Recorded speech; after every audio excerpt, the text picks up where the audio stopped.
Hey everybody, good morning. I am getting ready to do some cold finishes on my clay sculptures. I thought you all might be interested in watching the process. This is kind of new to me. I don't really know what I'm doing, so we could all figure it out together.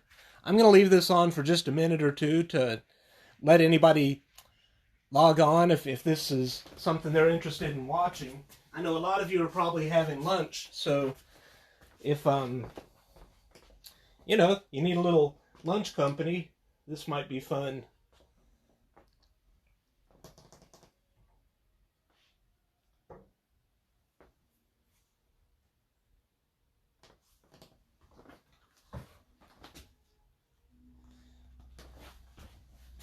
Okay, I'm going to try this thing where I can watch what's happening on my iPad while the phone over there does the recording.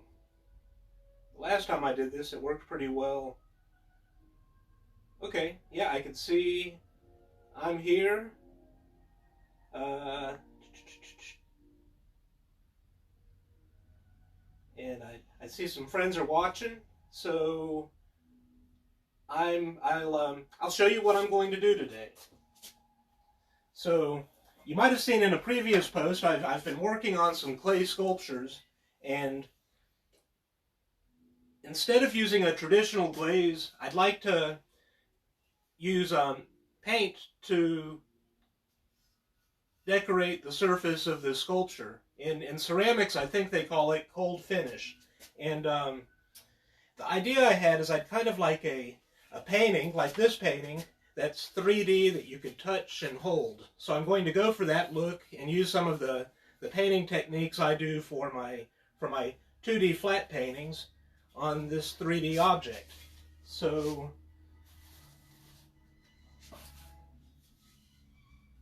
the first step I need to do, this clay is kind of like a sponge. It's very porous, and it'll suck up any moisture that touches it. And you're probably familiar with terracotta flower pots.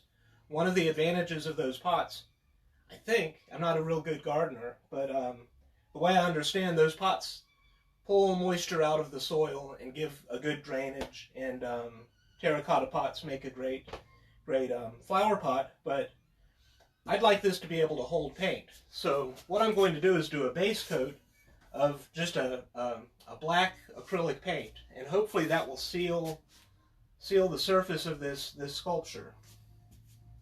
So usually I use really good paint. My favorite brand is by a company called Golden. They're one of the first people to ever make acrylics, and it's a United States based company.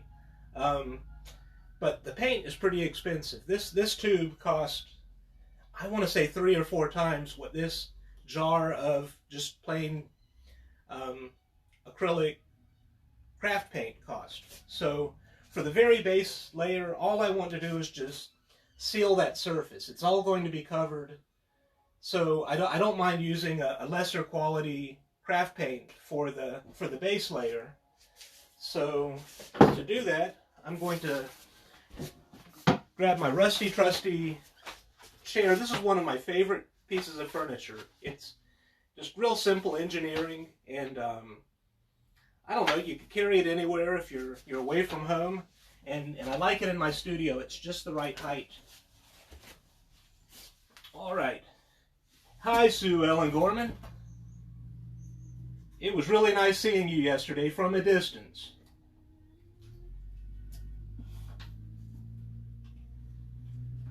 So what I'm going to do is just use a wide brush,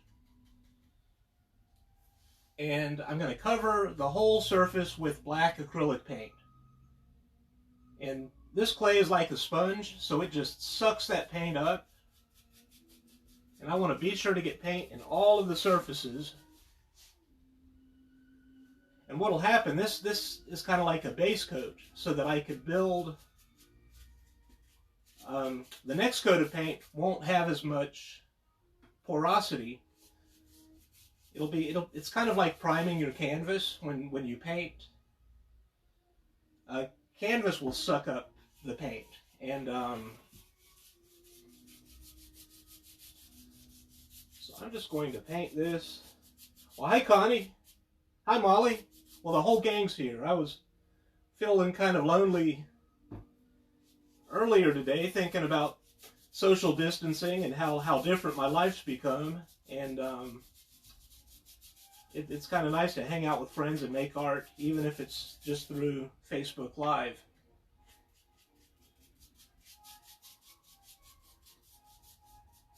So I'm going to just paint and cover this guy with black. You could use any color. Like I said earlier, we're just trying to seal the surface. Let's see, my phone just did a weird, or my iPad did a weird thing. I don't want to watch my video, I just want to watch the comments so I can talk to you while I'm working. Can you see what I'm doing? It's pretty basic. I'm just brushing the paint all over the surface. I'm happy to move the camera around if you'd like a closer look. I did one clay video where I had the camera real close to my hands, and a few people said, well, we liked the video, but we would have liked to see you. So this time I backed the camera off a little bit so you can see the studio and what I'm working on.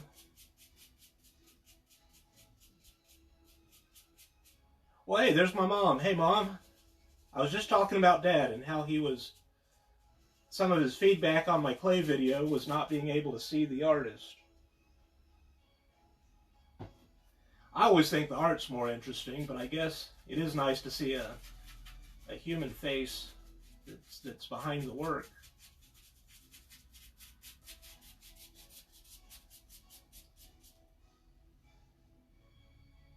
So this part of the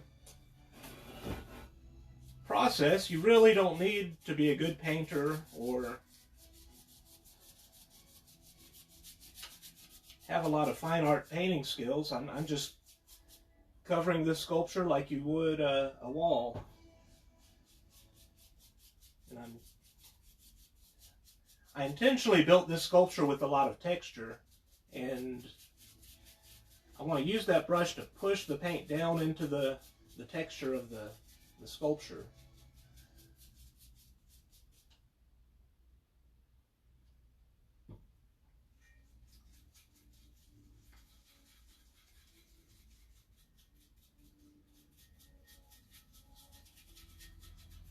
All right.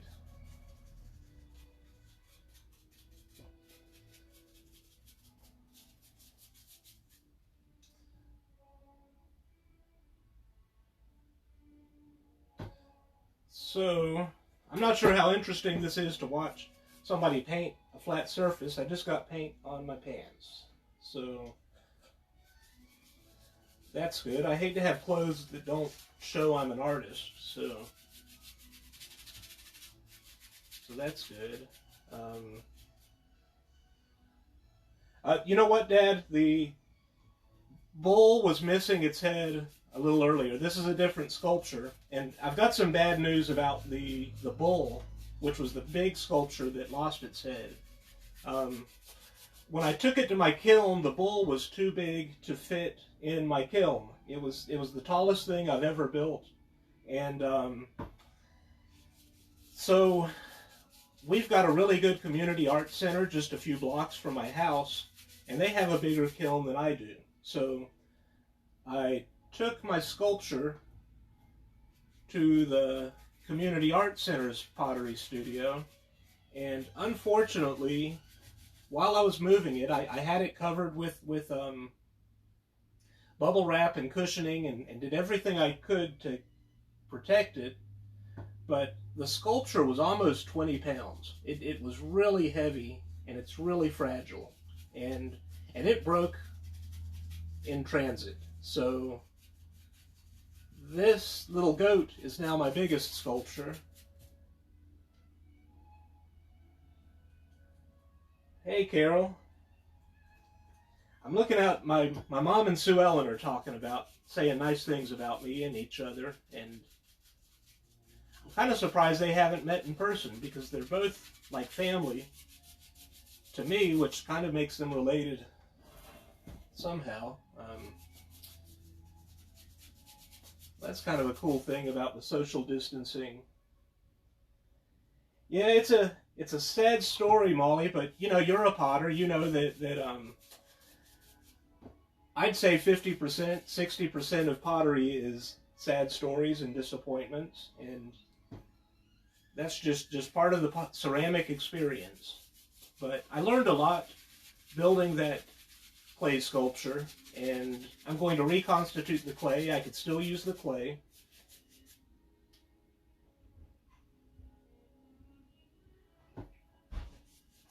Let's see, I've got a question from Connie Sanders. So I haven't seen your pottery work in a while. Are these sculptures an outgrowth of your initial work with pots, etc.? Yeah, I'd say so. I've done some people who know me from way back. I'd say 2005 might be the last time I made 3D sculptures. I was just learning about clay, and I was interested in the 3D form. And primarily I identify as a painter, but I'm always curious about other artistic ways to express yourself. And I want to say a little over a year ago, I got back into pottery as a hobby. And I like making cups and dishes and things that you could use in your kitchen, but there's something really expressive about a sculpture. It's kind of like painting, just the way you think. It's different. I love arts and crafts, and I kind of feel like if you're making things like cups and dishes, it kind of feels like you're working on your craftsmanship. And there's definitely an art to it, but sculpture feels more like an art. You're not really making something useful, but you're doing creative expression.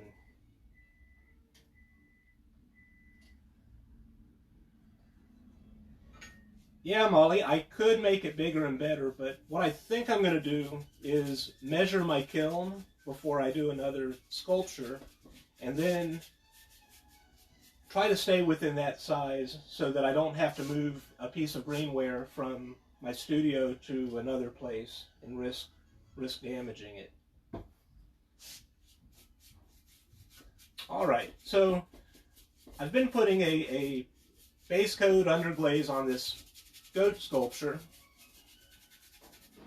and I'm taking a few cues from Julia Child, who was a real famous television chef. She, I think, was the first woman to get,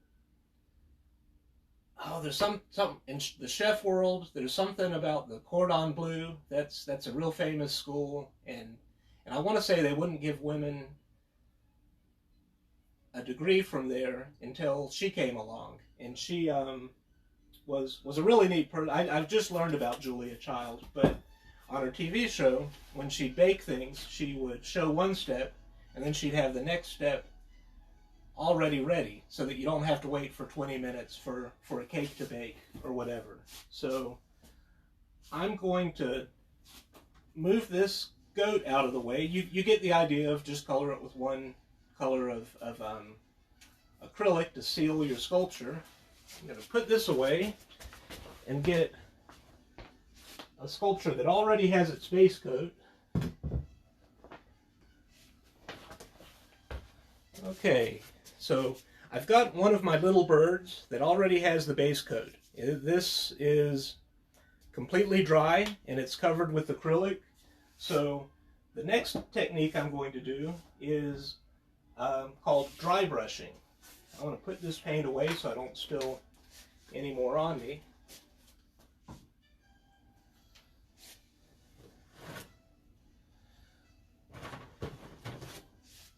Okay, so now I'm going to start putting paint on top of the sculpture, and I might, wow, the whole gang really is here. Hey, Lori Altman. So now I'm ready to put paint on the surface that is going to be the top coat, and for that I want to use the good paint. I'm not going to use a cheap craft paint. This is by Golden Acrylic. It's my preferred brand of paint. They're one of the first pioneers of paint. Back in the 50s, when acrylic was a new invention, they were one of the first companies to develop it. And they're from the United States. It might be written on here. New Berlin, New York. So I like to buy local things, and they've got a really good reputation as far as the quality and the light fastedness of their pigments. So the technique I'm going to do now is called Drybrush. So I want my brush to be as dry as it could be. It was soaking in water, so I'm going to use this paper towel to soak up any water that might be in there. No, Christine, I'm not going to do any glaze. What I'm going to do is paint, because this isn't going to be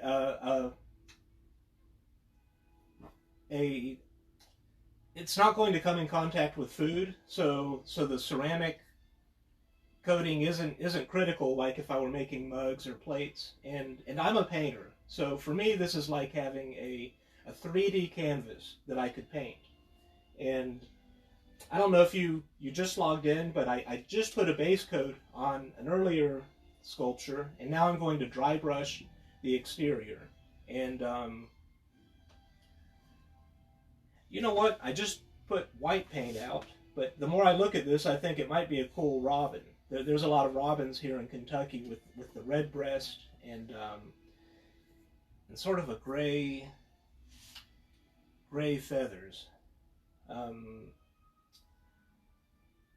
So now I'm going to do a little bit of thinking. I don't know if thinking is that interesting to watch on Facebook, but you know what? I can always cover it up. So just for demonstration purposes, I'm going to take that dry brush and load it up with white paint, and then I'm going to wipe the paint off, which seems kind of crazy, but you don't want a lot of paint on your brush.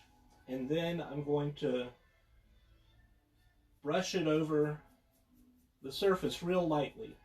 And I'm going to come a little closer to the camera so you can see what's happening. Are you able to see this?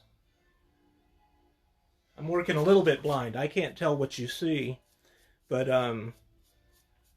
since there's just a little bit of paint on this dry brush, the paint is just going onto the top ridges of the sculpture. And I intentionally put these marks in it. I wanted it to have a texture kind of like canvas, so that I could paint and build up paint and colors. And with the dry brush, I could bring out that texture.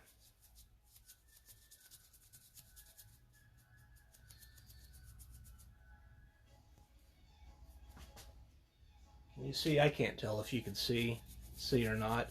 I need a little bit more paint, so I'm going to pick some paint up. And then I'm going to wipe the paint off. And then brush it lightly over the surface.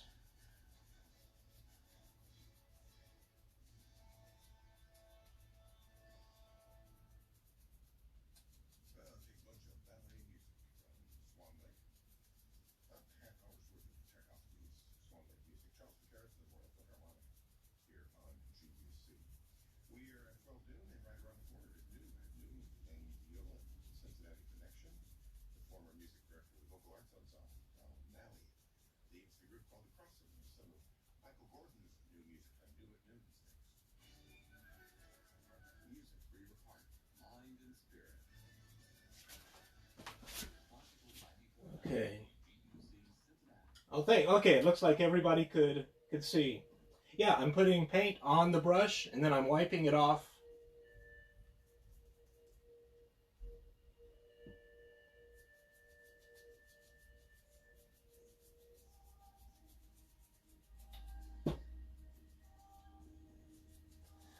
I love this texture. I'm a painter, so I love a textured canvas and the way that you could build up colors by using that canvas and this dry brushing technique.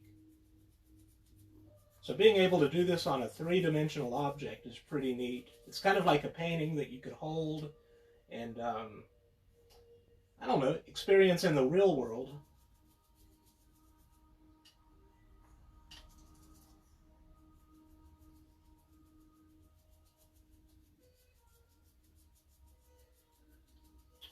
This might end up being a white bird after all. I have an affinity for doves. They're the bird that represents peace, and I think as an artist, that's something I like to put out into the world. So you'll see a lot of white doves or white birds in my artwork. Let's see, how are we looking?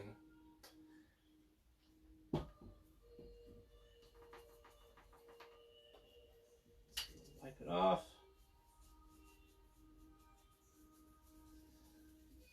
Now, I don't use just one color. I'm going to put a little bit more white in the palette.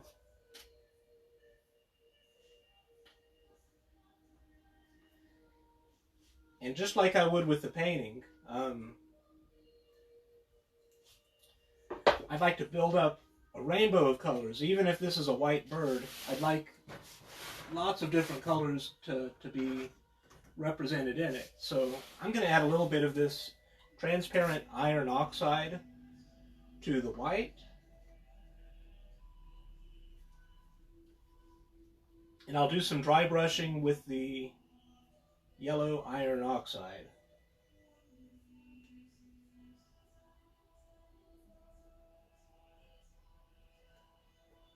Oh, cool, Christina. Thanks for watching on your lunch break. I'm sure you're going through a big transition figuring out how to teach middle schoolers remotely. I've got a feeling we're going to come up with some really innovative educational things with this social distancing, where people could learn things from teachers from all over the world. I've seen a lot of creativity with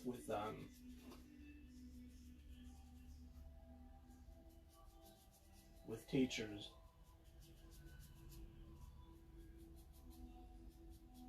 Yeah, Molly, you just have to jump into it. I think you'd be really good. You've got a good sense of color and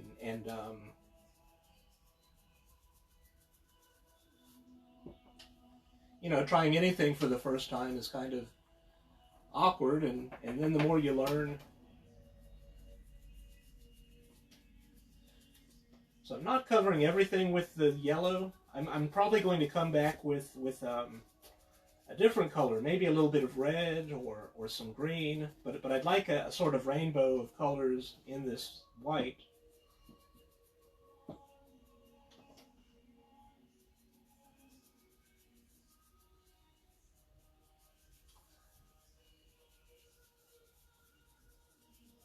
I'm going to hold this a little closer so you can see some of the nuance of color. There's going to be many more layers, but from a distance, do you see how, even though there's yellow and white, it sort of looks like one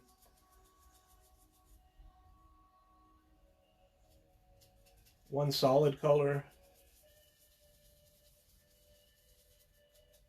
And the way the colors act with that texture is really, really cool. I'm real excited about the possibilities there. I'm going to add a little more white and finish using this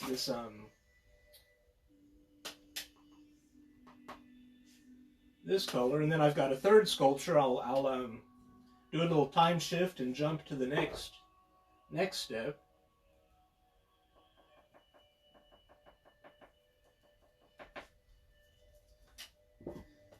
I like hanging out with you all, but I don't want to take up too much of your time.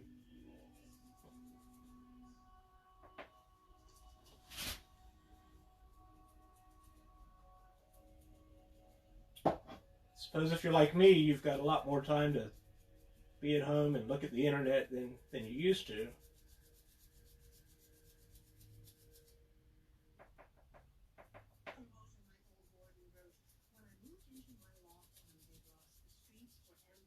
So at this point, I'm dry brushing.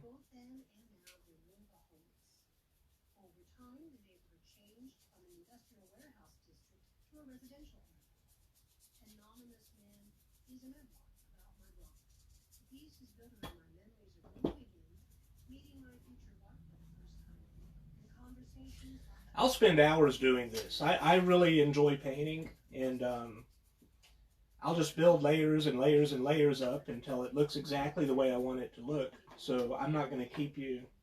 Let me put just a little more white. There's something I want to put some white on.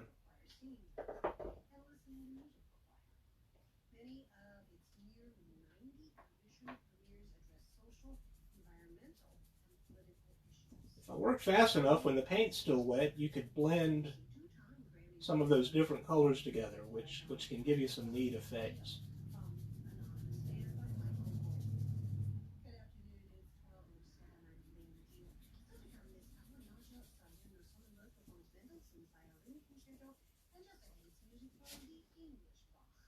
So my mom's working on her project while she watches. What are you working on, Mom?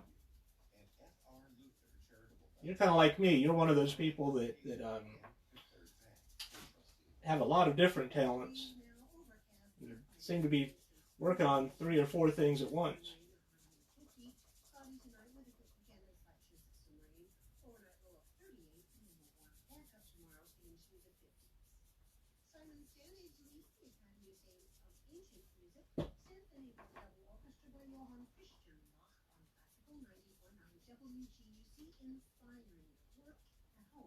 Okay, so this is enough of dry brushing.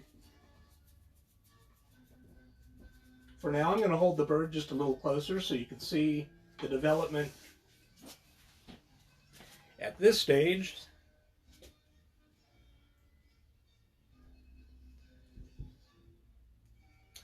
I really love like a painting you can hold that has dimension, and it's an object in my space. You know, as a 2D painter, I'm pretty much limited to flat surfaces, but this feels like creating an object in a very different way than I'm used to. I'm going to put this little bird back here, and then I'll get my third little bird. So this one has had a little more painting. I still need to put more colors in, but I've done a technique, a third technique that plays with the texture of the sculpture. And what it is I did a little bit of glazing with acrylic. And the way that glazing works is kind of like the opposite of dry brush. With dry brush, the paint just sticks to the very tops of the sculpture. With glazing, I'm going to make it really liquid, and I'm going to cover the whole sculpture, and then I'm going to wipe the paint off so that the paint only sticks in the grooves. So, if you know me, I'm a big user of brown. I love brown.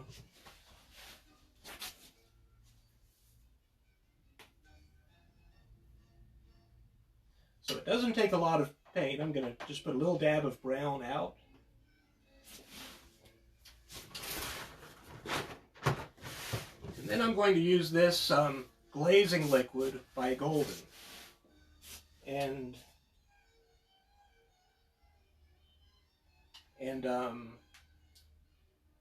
so this glazing liquid will make the acrylic dry a little bit slower than normal.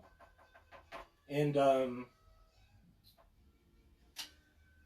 acrylic usually dries pretty quick, so you might have noticed while I was painting, dry brushing the bird, I was able to handle it without smearing the paint too much. If I let one area dry, I could hold the other, and after a few minutes, the tail would be dry enough to switch.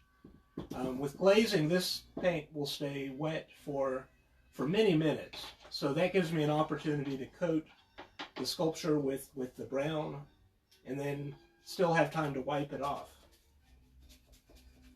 Hey, good afternoon, good morning, Patrick and Sandy. I've been working on my sculptures. I'm about to do a glazing technique on this little bird that I made a few days ago. I'm going to mix that brown with the glazing liquid. And this might freak some of you out, but I'm just going to cover it with brown. And I'll work in sections. I'm not going to do the whole bird at once so that I can hold without getting fingerprints in it. I'm just going to paint it all brown. And I recently painted these feet brown. I want to be sure to glaze. The feet and the beak are the most important parts right now. So I'll just cover it with paint. And I want to make sure it gets into those grooves. That's the most important part.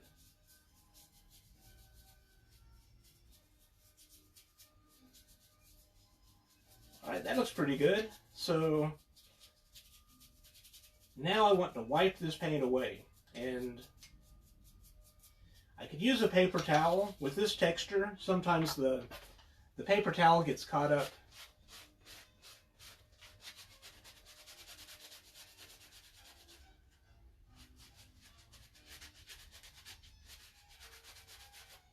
I'm going to come a little closer so you could see.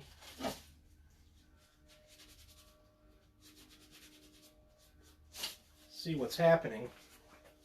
So as I wipe the paint away, it's staying in the little texture of the sculpture.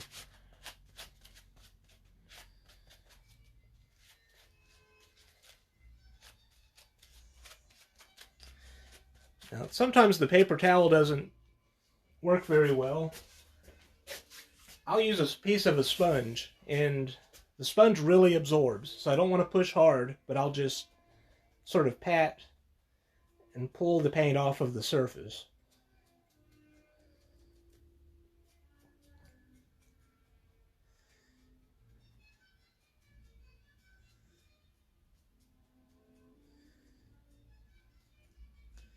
You see how beautiful, if you compare the two, this part hasn't been glazed, this part has been glazed.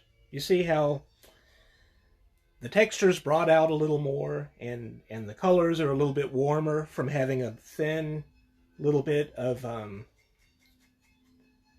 brown over it. I'll go back and forth between this technique and dry brushing and build colors up until it looks exactly the way I want it to look. And so I'll probably set this aside and then wait for the paint to dry before I glaze the back, but I'll use the same color. And now I'm just looking at it. I'm real happy with this little bird.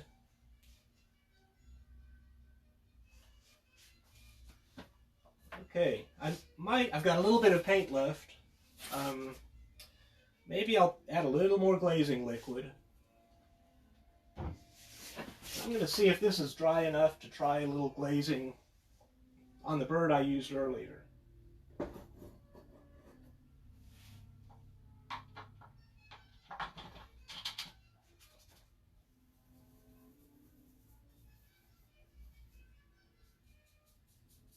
And the paint might not have cured enough, so it might not work, but nice thing about painting, you can always just build another layer, cover up a mistake. And at the very worst case scenario, you could put this back in the kiln. The kiln will burn all the paint off of the clay, and you'd have a fresh canvas to start with. Alright, so I've got this part glazed. I'm going to just use the sponge, and then I'll wipe off with the sponge.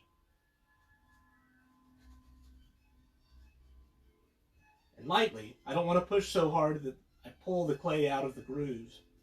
I just want to take the paint off of the surface.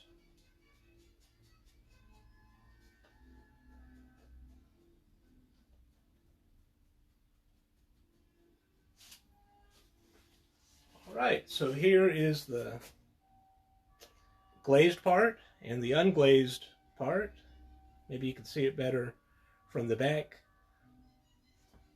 So this is what I'm going to do for the rest of the day. I haven't painted in a while. Now that I'm in my studio looking at some of my paintings, I might do a little bit of canvas painting while I wait for layers to dry. So it was really fun sharing this with you all. I hope maybe you learned something, maybe inspired you to get your paints out and to try some cold finishes on things you might have.